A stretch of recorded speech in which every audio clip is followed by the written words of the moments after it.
بسم اللہ الرحمن الرحیم۔ السلام علیکم ورحمۃ اللہ وبرکاتہ۔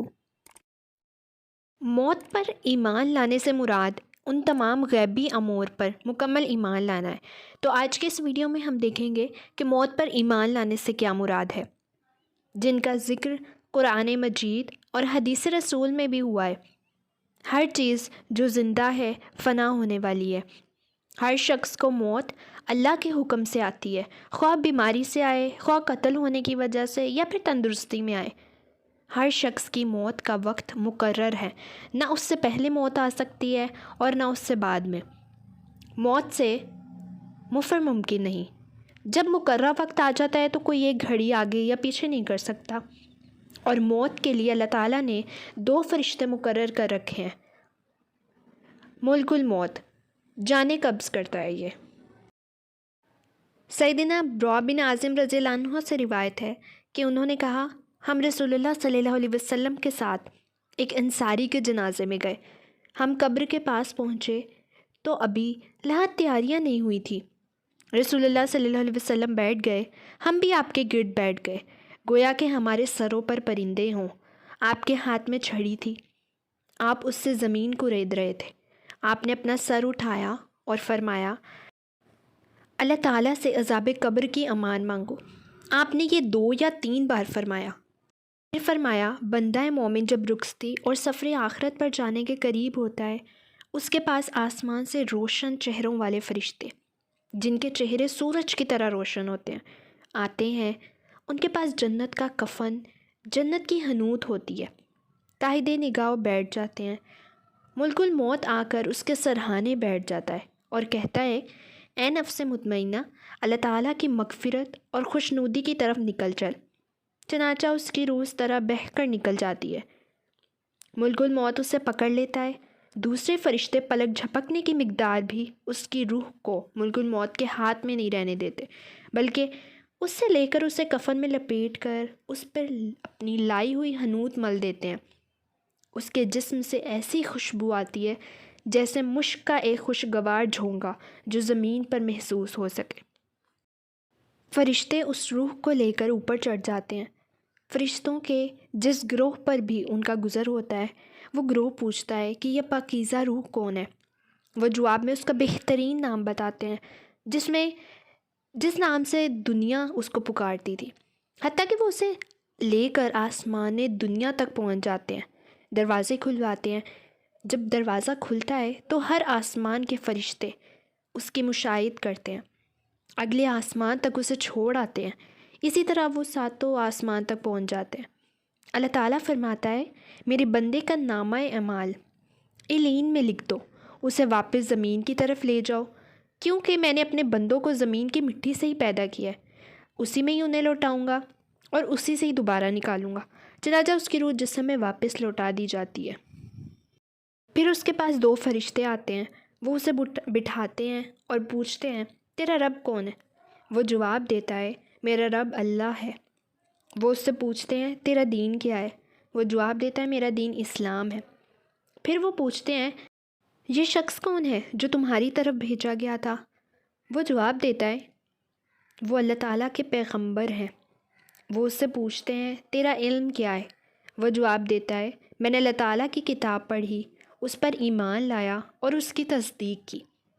اس پر آسمان سے ایک منادی پکارتا ہے، میرے بندے نے سچ کہا، اس کے لیے جنت کا بستر بچھا دو، سبحان اللہ، اسے جنت کا لباس پہنا دو، اس کے لیے جنت کا ایک دروازہ کھول دو۔ چنانچہ اس سے جنت کی ہوائیں، خوشبوئیں آتی رہتی ہیں۔ تحت نگاہ اس کی قبر وسیع کر دی جاتی ہے۔ اس کے پاس ایک خوبصورت چہرے، خوبصورت لباس اور انتہائی عمدہ خوشبو والا ایک آدمی آتا ہے۔ اسے کہتا ہے، تمہیں خوشخبری مبارک ہو، یہ وہی دن ہے جس کا تم سے وعدہ کیا جاتا تھا۔ پھر وہ اس سے پوچھتا ہے، تم کون ہو کہ تمہارا چہرہ ہی خیر کا پتہ دیتا ہے؟ وہ کہتا ہے، میں تمہارا نیک عمل ہوں۔ اس پر وہ کہتا ہے، پروردگار، قیامت ابھی قائم کر دے تاکہ میں اپنے اہل خانہ اور مال میں واپس لوٹ جاؤں۔ جب کوئی کافر شخص دنیا سے رخصتی اور سفر آخرت پر جانے کے قریب ہوتا ہے، اس کے پاس آسمان سے سیاہ چہروں والے فرشتے اتر کر آتے ہیں۔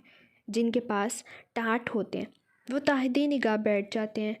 ملک الموت آ کر اس کے سرہانے بیٹھتا ہے، اس سے کہتا ہے اے نفس خبیثہ، اللہ تعالیٰ کی ناراضگی اور غصے کی طرف چل۔ یہ سن کر اس کی روح جسم میں دوڑنے لگتی ہے۔ ملک الموت اسے جسم سے اس طرح سے کھینچتا ہے جیسے گیلیون سے سیخ کھینچی جاتی ہے، اسے پکڑ لیتا ہے۔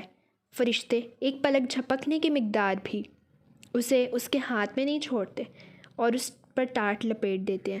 اس سے مراد ہے کہ ایک بدبو جیسا ایک ناخوشگوار اور بدبودار جھونکا آتا ہے، وہ اسے لے کر اوپر چڑھتے ہیں۔ فرشتوں کے جس گروہ کے پاس سے ان کا گزر ہوتا ہے وہی گروہ کہتا ہے یہ کیسی خبیث روح ہے، وہ اس کا دنیا میں لیا جانے والا بدترین نام بتاتے ہیں، یہاں تک کہ اسے آسمان دنیا پر پہنچا دیتے ہیں۔ دروازے کھلواتے ہیں لیکن دروازہ نہیں کھولا جاتا۔